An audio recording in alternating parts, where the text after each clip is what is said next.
life is full of things that you don't always want to do. We don't live a life ever doing things just that we want to do. We have to add things in there that adds adversity to us.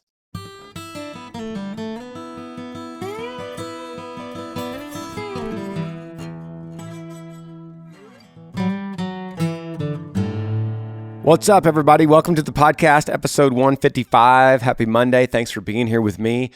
Thanks for all you longtime listeners, and thanks for you brand new listeners that just came and found this. We answer your questions, and you email me, Granger Smith Podcast at gmail.com. That's what we do on this podcast. Well, that's what I do on this podcast, and I will answer anything you got. Could be about any subject. Could be about anything you're going through, anything you're excited about, anything you're worried about or anxious about. Maybe something you really love. Email me. Let's talk about it like we're sitting in the cab of a truck and we're driving down the road and you say, hey, man, I got something I want to run by you. And we just dissect it in long form. There's no rush on this. First question here. Subject line says hi, but not H-I, H-I-G-H.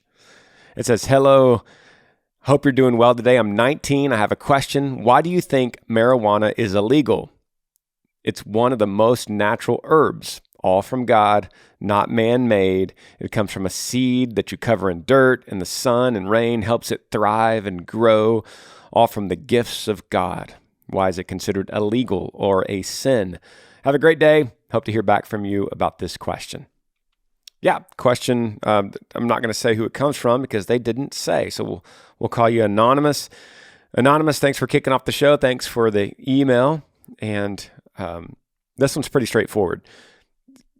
Things that are a sin, that has nothing to do with if it's all natural or not. Like there's nothing in the Bible that says, if it is all natural, then it is good for you. You know, I mean, like a woman is all natural for you. You know, like a man that you shouldn't be with is all natural. I mean, hopefully the man is all natural, made from the earth. So that has nothing to do with it. What it does have everything to do with is it numbs your brain. It transforms your mind. It changes your thoughts. It alters you and your consciousness in a way. Now, the more you have, the more it's going to do it. But this is why it is illegal to drive while under the influence of marijuana. You can't get pulled over super high. Why? Because your reflexes have changed. Your decision-making patterns are changed through the substance. It doesn't matter if it's chemically made by meth or if it's naturally grown like marijuana. The reason it's illegal, and if you get pulled over super high, you're going to get arrested or lose your license or get a big fine in some way. The reason for that is because your judgment is impaired. So say you're not driving. Say, let's take driving out of it. Your judgment is still impaired even when you're not running heavy machinery. So the reason it's a sin is because your judgment and your cognitive ability to discern the will of God with your mind is now changed. It's now altered. That's why it's a sin. I don't think I have to say any more than that. Second question. Subject line says, God's timing or devil's temptation? Should be interesting. Anonymous. And it says, I found so much peace through your advice on your podcast. Thank you for your service to those who need it most. I encourage you to keep doing God's work and guiding people to his love. Thank you. The body of the email says, since my last email to you, I've been working on my relationship with God through reading the Bible and daily prayer. Also, I've asked my boyfriend of 3 years now for a break so I can work on myself and figure out where God is taking my life. I've also been honest with him, letting him know that I feel that he treats me as if we're just friends with benefits, and I no longer feel the connection. I fell in love with my ex-boyfriend 5 years ago, and we have yet to duplicate those same feelings in someone else. My current boyfriend took it pretty hard and begs me daily to work on our relationship. He's a great guy who checks most of the boxes and could make an incredible husband one day, but I question whether or not he's the one for me. I'm having a hard time figuring out where God is trying to lead me. My ex and I have had some years to grow and mature. Recently, my ex reached out, and I thought that God was providing me with the closure I needed to move on. Now I'm left wondering if God was trying to open that door back up for me to follow. Is God trying to lead me towards my ex? Or is this just the devil trying to distract me from what God has put right in front of me in my current relationship? Thanks so much for your time and advice. Well, Anonymous, let's get to this one. Let's dig into this a little bit. It's a lot. That's a lot to dig into, and we could do it. My first thought, just like first read, and by the way, guys, I don't have notes. I don't prepare on these emails. I don't prepare with answers because I've pre-read them and dissected them. I'm reading it for the first time, and you're hearing it with me reading it for the first time. So we're all brand new to every email I read. So the first read of this, I'm going to say, Anonymous, you got boy problems. You're boy crazy right now. You're desperate to be in a relationship, and you're thinking, no, I'm not desperate. But it sounds like you're just not content single where you are right now. Now, it started out by you saying you took a break from your boyfriend so that you could work on yourself and figure out where God is taking your life. That's what you said. Now, I have mentioned it on this podcast before that is an excuse for I just don't love you. Like I'm not that into you. So we say things like, I need to focus more on my career, or I need to take some time for me, or I need to take some time for God, or this long distance thing is too hard on me, or my parents want us to break up. There's 1,000 excuses that we come up with, but the bottom line is what we're trying to say to the other person is, I just don't totally love you. Because if I did, I would overcome all these obstacles to make it work because I'm connected to you and I love you and I will sacrifice for you and I'm going to be selfish to you or selfless to you and not selfish, right? And so it's okay. It's okay. I understand what you're saying. I'm going to take some time off to find out where God's taking me in my life. I understand that, but I also understand that what you're saying is you don't really love this guy, and that's obvious, okay? So now you're thinking, now that we broke up, now that I'm taking time to figure out where God is taking my life, man, now that I think about it, this ex-boyfriend was pretty awesome. And he just reached out to me. Hindsight's 2020.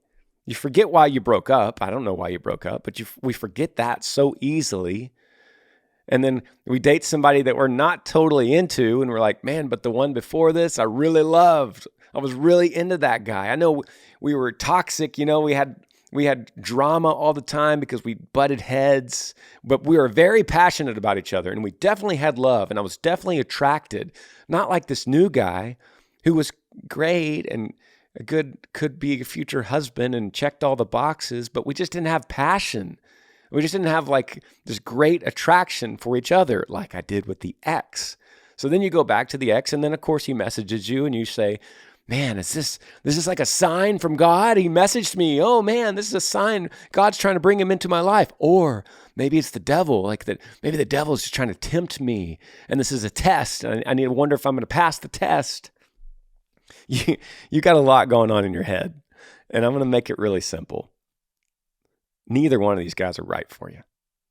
Neither one of them. If you want to truly take time, like you said, take some time to figure out what direction he's taking you, then do that. That's the best solution, not getting back with an ex for whatever the reason. Maybe you screwed up. Maybe he screwed up. Maybe you've grown since then. Maybe you forgive him. Maybe he forgives you. That's irrelevant. Right now is the time just to be single and content. Lean into your hobbies. Lean into your church groups. Lean into your girlfriends. But now's not the time to jump into an old relationship, like going back and buying. That's like buying your childhood home so you can live there again, so you can have some of those old memories. But then you forget, oh yeah, I didn't totally love this home. It's like you got a lot going on. And I want to tell you to pump the brakes. Neither one of these guys is right. You're talking about how you're getting close to God and you've been praying a lot. You've been, well, we can discern God's will for our lives by diving into the Word and soaking it up, saying, God, I'm following your lead. I'm following your direction, not mine, not some ex-boyfriend that's just randomly messaging and I think he's gotten better. No. That's my advice. Cab of the truck, we're driving together.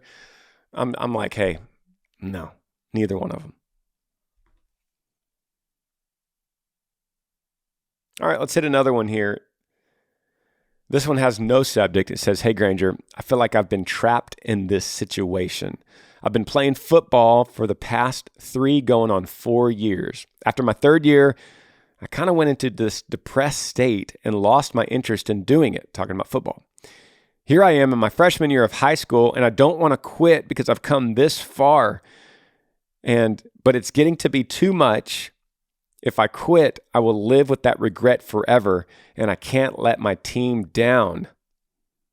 I don't know what to do in this situation. Please keep me anonymous. Thank you. Yeah, okay, anonymous. So what's happening here is freshman year of high school, I played football all through those years. And so the freshman year of high school, things are changing mentally, things are changing physically. And with a contact sport, like football, like baseball, like basketball, like soccer, you start changing around your age. So what are you, like 15, 16 years old, somewhere in there, 15, 16? And so it's totally natural for you to wake up one day and be like, man, I'm just not into this football thing. I used to be when I was 12, 13, 14, but I'm changing physically, I'm mentally, I'm past it. I'm just not into it anymore. That's totally understandable. But you are right in one piece of your email here. You're right in thinking you can't quit on your teammates. You've come this far. And you're going to regret that. You absolutely will regret it no matter how much you hate football, how much you think you're depressed. By the way, if you're depressed over this, then there's bigger things in life to be depressed about. But that's a side note. But you're going to regret this. You're going to look back 10 years from now and go, you know what? I let off of my teammates. I quit halfway through the season, and we only had 8 more games left. Like, look, it's from when I'm reading this email, it's the end of September, 1st of October. You're past the hard part. You're past the summertime two-a-days. It's just coasting now. Now you just got practice and games. That's the fun part. So make it through this season. Make it through. You don't have to play next year. Don't sign up your sophomore year. I do encourage you to sign up for something different. Like maybe it's band or choir or chess or drama or something, another sport. But do something. Get involved with something. Replace football with something else. Okay, don't just sit on the couch at home and play video games or something like that. I'm not saying that's who you are. I don't know. But don't do that. Don't replace it with nothing. Okay, with laziness. Make it through this year. And as hard as it might be this year, as you're pushing forward, just think to yourself, I'm doing hard things right now. This is good for me. I'm learning through this kind of adversity, through something I don't really want to do, but I'm showing up. My alarm goes off, I'm getting up. I'm grabbing my jersey. I'm putting my pads in, right? I'm getting dressed in the locker room with my guys, and I'm ready to go out, and it's hot. And we have a tough game coming up, and I'm studying film, and I don't really want to, but I'm doing it because this is a hard thing, and this is going to prepare me in my life for doing things that I don't love to do. Because guess what, Anonymous? Life is full of things that you don't always want to do. We don't live a life ever doing things just that we want to do. We have to add things in there that adds adversity to us. Because that shapes us, it refines us. Competition, adversity, problems, suffering, it helps us, it grows us. We get stronger when we come out of it. Like anything in life, anything, they say pressure makes diamonds, right? Well, That's a silly analogy, but it's absolutely true at the same time. It takes pressure. We need that pressure. We need showing up every day going, I don't love it, but I'm showing up. And that's going to teach you down the road, 10 years from now, you're going to go, I don't like this boss. I don't like this job necessarily. I don't like the task that this job and this boss put me on. But I know from 10 years ago, when I didn't like football and I pressed on, I know I could do it because my mind is stronger than my body. I could push forward and go, you know what? I'm going to finish. I'm going to finish for my teammates. I'm going to finish for myself so that I know that I'm not a quitter. You don't have to play next year, but push through it. And while you're doing it, in the pain, in the pressure, just remind yourself, preach to yourself, this pressure is refining me. It's making me better. I'm learning. I'm going to be a better person because of this. Next question. Subject line says, stay anonymous. This guy's serious about anonymous. Okay, it says, hey Granger, I got divorced 6 years ago. It had a bad ending. I've never stopped loving her. We have a kid together. We co-parent great together. I've tried dating, but it never clicks with anyone. She was married and then got divorced recently again. I feel like I'm healed emotionally, but is it wrong to always feel this way? Thanks for your time. All right, Anonymous, thanks for the email. And you are not alone in this situation. A lot of people are going through exactly what you're going through. Mistakes in the past. Maybe you were in your 20s. Maybe you made some mistakes in the marriage. Maybe she made some mistakes. Maybe you've moved on and now you feel like you're a better person because of it. The reason this is different from the email about the girl with the ex, the reason this is very different, well, two reasons. One, you were married. Two, you have a kid. So when we have babies, they then become a giant priority in the marriage, in our lives forever until we die. So I'm going to suggest in this kind of situation, I've known a lot of people who were married, had a baby, got divorced, dated, grew emotionally, and then got back together with the ex-spouse and remarried. I don't think that's too far off to tell you that, Anonymous. Maybe it's time to call her up and say, hey, can we have some coffee? Can we have some dinner without the kid? Just me and you. We haven't done that in a long time. I know it might be weird. It might be awkward, but I'd like to just take you to dinner and just talk off the record. Take her out. Tell her this. Say, look, I screwed up. 6 years ago, I screwed up. I know we had a bad ending. And I still regret that bad ending. And I feel like I've grown since then. I feel like I've grown emotionally. And I know this might be crazy, but I'd like to suggest taking you out, dating you again. I know that sounds wild, but I love you. And we co-parent great together. And we have this child, and this child depends on us. And it would mean everything to the child to have biological mom and dad together in the same house. Would you consider, and don't move too fast, Anonymous. Like you're not going to move in with her. She's not going to move in with you. Not yet. Take it slow. Start with some dates. Be selfless about those dates. Pour into her. Show her that you're a new person. Not in a fake way, not in a used car salesman way that's going to wear off in a year, but legitimately open up your heart. Be selfless. Just say, hey, I'm not going to argue with you. I'm not going to try to be right all the time. I'm going to forgive you if you did something bad. And I ask that you forgive me. And I don't want to screw this up, but I love you. I mean, this is a good scenario. I like this scenario a lot. And this is what I'd tell you. If we were best buds and we're sitting around a campfire, I'd say, ma'am, go back to the ex. Remarry. Start fresh. You've learned a lot since the last time. Put that into action. Take a break. Be right back.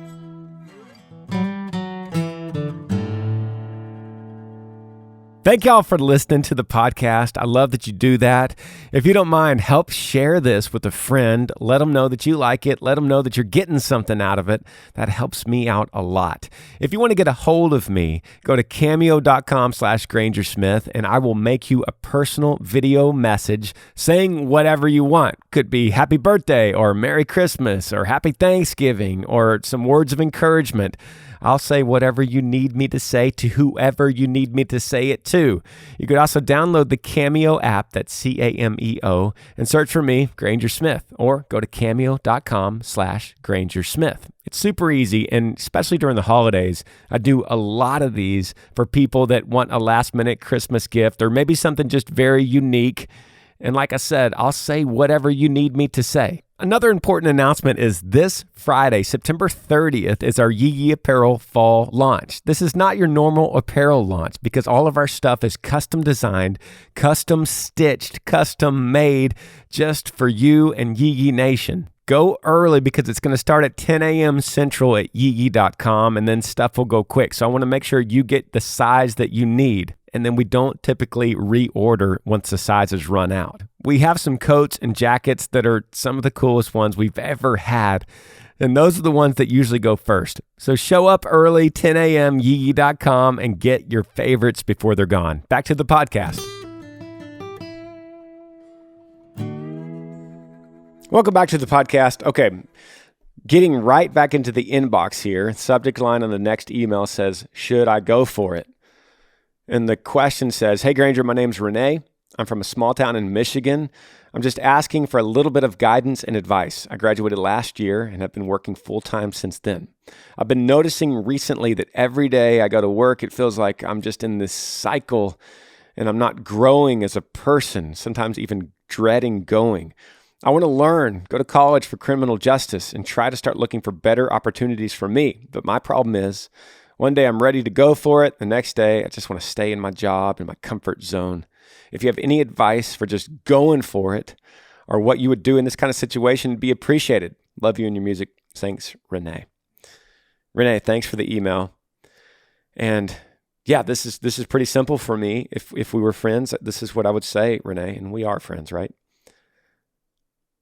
I would say you're right in your thinking. I feel like on one side of the coin, I say that typically this generation, this culture gets dissatisfied too quickly, and we have a problem with being content. So I do want to address that. We have a problem with being content. I'm one of them. Everyone feels this way. That's the nature of this generation. So there is something to say for sticking with a job and doing a great job at it for a long time, regardless of the circumstances or the drama around you. Just having a commitment for many years is very admirable. I'll say that first. Second, to address your question more directly, I think you're feeling a calling for something greater in your life, something that's greater than yourself, which is why you're mentioning criminal justice. So the way we go about this is we aim small. We start small, right? So what I meant to say is we aim low. We aim low and start small. Meaning, if you're gonna clean the garage, you can't look at the whole garage and go, I got to find a day in my schedule when I have enough hours to clean this whole garage because it's going to take a long time. That just puts off, it prolongs the job itself. Instead, a better solution is I'm going to take 5 minutes a day. I'm going to take 10 minutes. Or I'm going to take 1 minute. If that's all I have, I'm going to take 1 minute. I'm going to take one thing out of place in this garage. I'm going to put it up. I'm going to donate it. I'm going to sell it. Or I'm going to trash it. So, and then when that small 1 minute job is finished, I'm going to go in the corner. I'm going to go, okay, just this corner of the garage right here is, this whole garage is messy, but right here in the corner, I'm going to start here and I'm going to take one item out. That makes the whole task a lot easier. It's like they say, how do you eat an elephant? One bite at a time. So that's the same thing with this big transition you have at work. So you're saying, to repeat your email, I want to learn, go to college for criminal justice, try to start looking for better opportunities. But then the problem is one day you're ready and ready to go for it. Then the next day you just want to stay in your comfort zone. Well, the reason you want to stay in your comfort zone is because it just seems so daunting to do all this. It's like, I want a job in criminal justice, but it's so much to do, and like college admissions and paperwork and meeting people. And then I got to delegate new time to this new career path. That just sounds like so much work. So instead, you just start small. You research, you spend 30 minutes researching a career opportunity for criminal justice. Maybe in your hometown, maybe in one town over, something in a 30-minute area. You just show up and just go, hey, I want to get a job here, but I need to know the requirements. What's the job requirements to get in here? What's the entry-level requirements? And they go, yeah, no problem. You need to have this kind of degree. You need to have this kind of experience. And you go, cool, got it.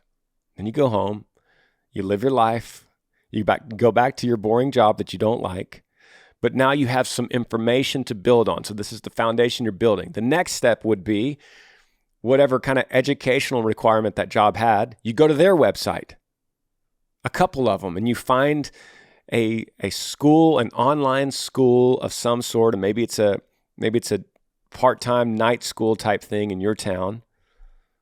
And then you go to that website and you go, what's the price of tuition? What's the time requirement that it would take? And what are the requirements to get into the school? Maybe they say you need a high school GED and you need to fill out this application. So you go and you spend 10 minutes and you get on your phone or your computer and you fill out the application and you submit it. Then you go back to your boring job and you continue living your life. So you're taking one bite of the elephant at a time. So then you're slowly filling in the blanks of this puzzle, right? The pieces are starting to come together slowly. It's like, have you ever put together a big jigsaw puzzle and it fills up a whole table? Well, you don't expect to just finish the jigsaw puzzle in one sitting, do you? Now, that's kind of the fun thing about puzzles is you just take it one piece at a time. And then you sit down and someday you sit down, you don't find any pieces at all. Like you start with the edges, like you find the corners and the edges, and that's the easiest part because they're flat on one side. But those middle parts are pretty hard. So you just wait. You don't expect to do it today. But now that you find out what you need for the job, and then you find out what you need for the admissions to the education, and then you just keep following the path. So then the next step is you wait for that admissions to come back, and then they email you and they say, hey, Renee, congratulations, you've been accepted to this criminal justice night school. And then you go, okay, cool. I'm going to sign up for classes in the fall. And then you get an email and it goes, cool, here's your classes. And you start. So you're not trying to finish the puzzle on day one. You're just like, yeah, I'm just slowly following this path. At any time, you can go, you know what? I've realized through this path that I'm not unhappy in my current job. That's something else making me unhappy. It's not my job. It's another issue. But now you know, and you've accomplished that little piece of information you figured out because of these bites of the elephant that you're taking.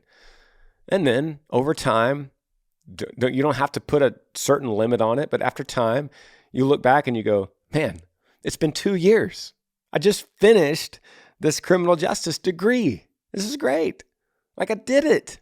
And it didn't take that much of a time commitment, or maybe it did, but you're happy for it.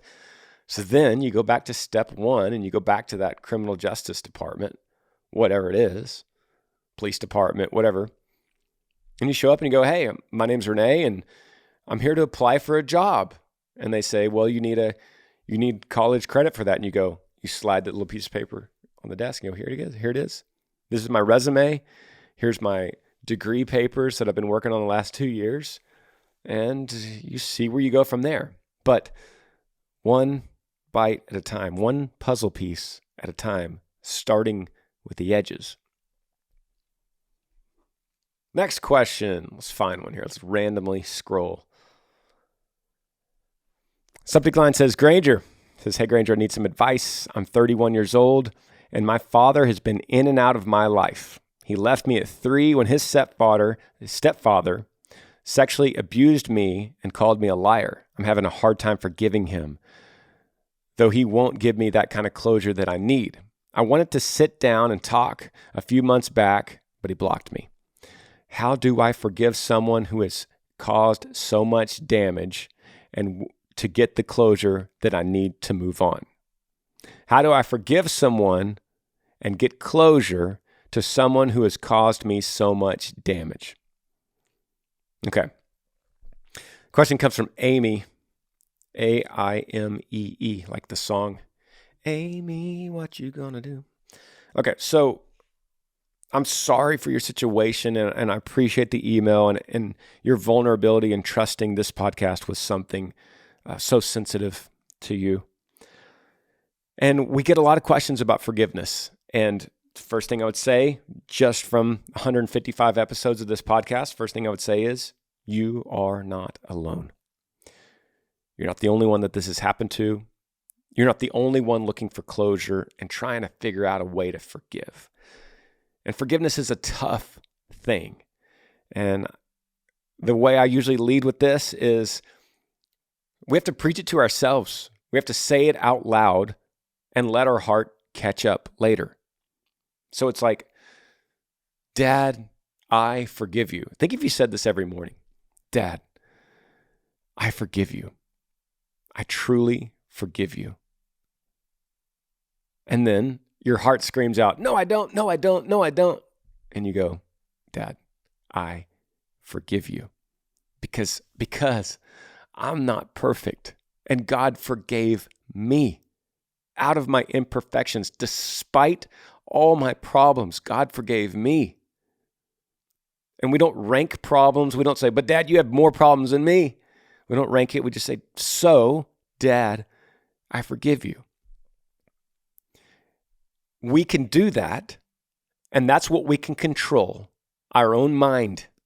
We go, Dad, I forgive you. I have closure in this because I forgive you. We don't get closure because of how the person reacts to that.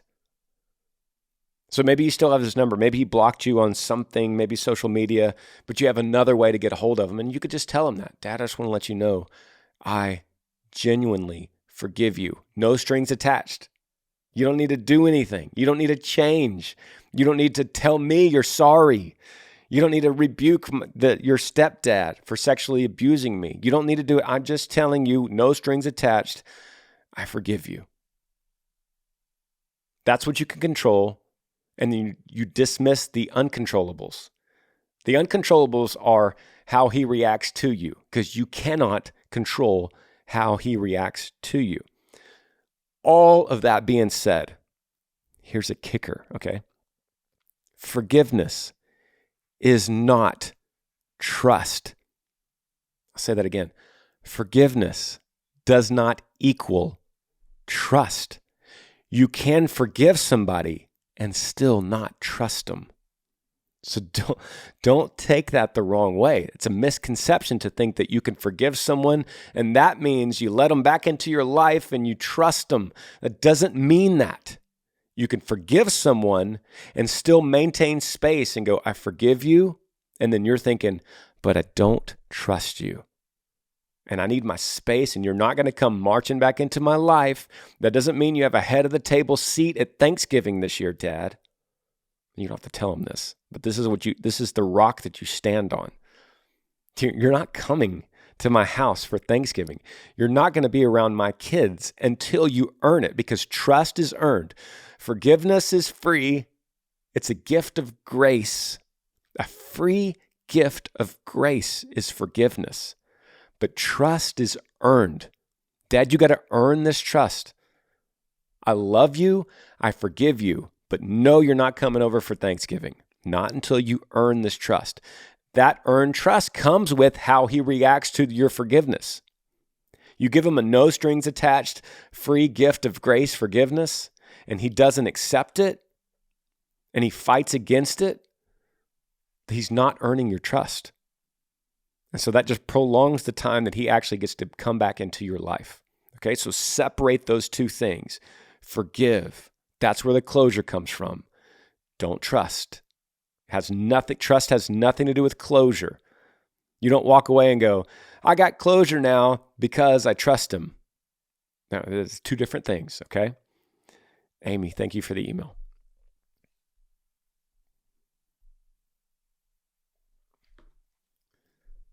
All right, next question. Subject line says, I messed up. Granger, I'm 14 years old. I'm a freshman. At my first ever high school football game, I was given a cup with the contents unknown and was told it was Kool-Aid at the time, and for some reason, I drank it. At the time, after having the drink, I lost my balance and everything became blurry. During the time that things were blurry, I couldn't understand what was going on, and I made some bad decisions. But I got help from my friends, and they got me home safely. The problem is, I don't know what they're going to say or think about me now, and I don't know how much of the school knows. My friends know that I was told that the cup was Kool-Aid. I have learned now that the contents of the cup were alcohol. The past couple of days, I've been praying, and I don't know how to fix the things I did at the game. Question comes from Joseph. Joseph, 14 years old, freshman. Woo! Thanks for the email, buddy. I'm pausing because I'm trying to figure out how not to yell at you. How am I going to be sweet to you, Joseph? Because what I really want to say is, Joseph, stop being so stupid. Stop being so stupid. Can I say that in a loving way? Listen, the opposite of love is indifference, meaning the opposite of love is indifference. And I say that because if I didn't say anything to you out of love, and the opposite of love is indifference, that means, dude, I don't care. I don't care about your email. I don't care about your story. I don't care. Joseph, I don't care at all. I could go either way. It really doesn't matter at all to me. That's indifference, and that's the opposite of love. If I truly loved you, which I love my podcast listeners, if I truly loved you, then I would take time from your email and I would dig in and I would say, Joseph, stop being stupid. Do you not know to not drink a cup that someone passes you? Just a random open container, and they're like, here, Joseph, drink this. It's Kool-Aid. And you're like, okay, I will drink the Kool-Aid. Are you serious, bro? Yeah, I know you're 14, but dude, you know this stuff, man. Okay, and the second thing is, what are you talking about? You thought it was Kool-Aid. It just tasted really weird? You serious right now? You thought it tasted weird? It's just like, well, this is an interesting tasting Kool-Aid. Never had Kool-Aid like this, and it's making me buzz right now. It's making me dizzy. And it never connected with you that, yes, people drink at high school football games, and everyone else was drinking this Kool-Aid, and they're getting drunk, and I cannot listen, this is what I'm trying to say. Bro, you're either being really dumb right now, or you're just in total denial. Because this whole email, nothing you said is going to fix your problem. Okay, you actually think you have a problem right now because you don't know what your friends are going to think and you don't know how much of the school knows. The real problem is you're not owning up to a mistake. I know that 14 is still a kid, but man, you probably look like a man by now. You're probably getting the size of a man, so I'm going to treat you like a man. And I'm going to say, dude, stop it. Stop this. Stop this denial talk and just own up to it. It looks like this. This is what your email should have said, okay? It should have said, Granger, I'm 14 years old. I'm a freshman. I went to my first ever high school football game. I was given a cup with the contents unknown and told it was Kool-Aid. I was so stupid, Granger, because I actually drank it. Can you believe I actually drank some contents of a cup that was open from some other people that were getting drunk, and I drank it, and dude, I was so stupid. And then I realized I got drunk, and I realized I made mistakes. And then I screwed up at the game, and then my friends took me home. And I just really screwed up, man. I got drunk, and my intention was sincere at the beginning, but now I know I'm drunk. I got drunk, and I just really screwed up. So that's what your email should have said. And the way you fix that is you go to your friends and you go, guys, thank you so much for taking care of me. I am a complete idiot. I mean, everybody on the planet knows, don't just drink a random cup from a random person who says it's Kool-Aid. Like, that's like a bad meme. And I messed up. And guys, you guys are real friends because you took care of me. And I said some stupid things. I did some stupid things. And I just, man, guys, look after me. You guys are amazing. I'm not going to do that again, okay? I give you my word. I'm not going to do that again. And then if the school found out and that's a problem with the principal, whatever, own it. Own it up to the principal. Just say, hey, yes, sir. Yes, ma'am.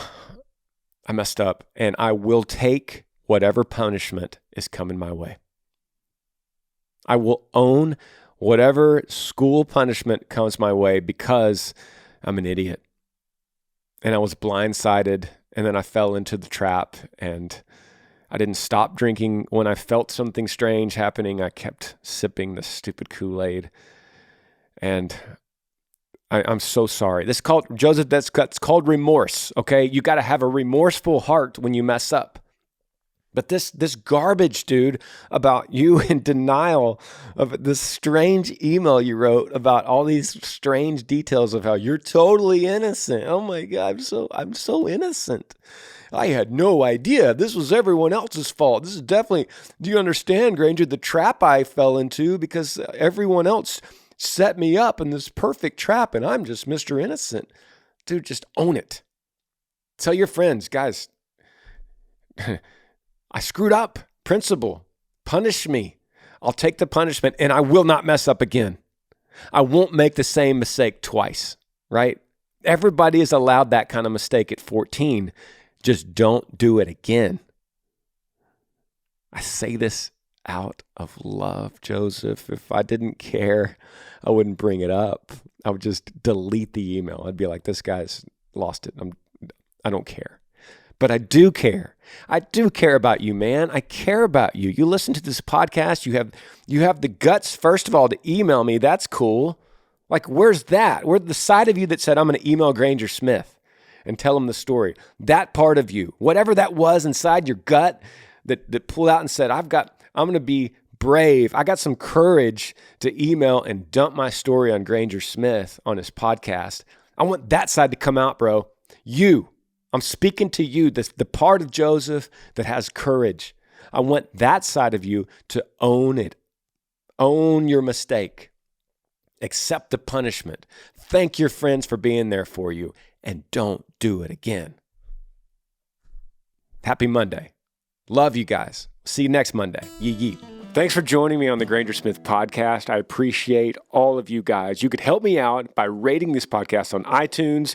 If you're on YouTube, subscribe to this channel, hit that little like button and the notifications bell so that you never miss any time I upload a video. If you have a question for me that you would like me to answer, email grangersmithpodcast@gmail.com. Yee.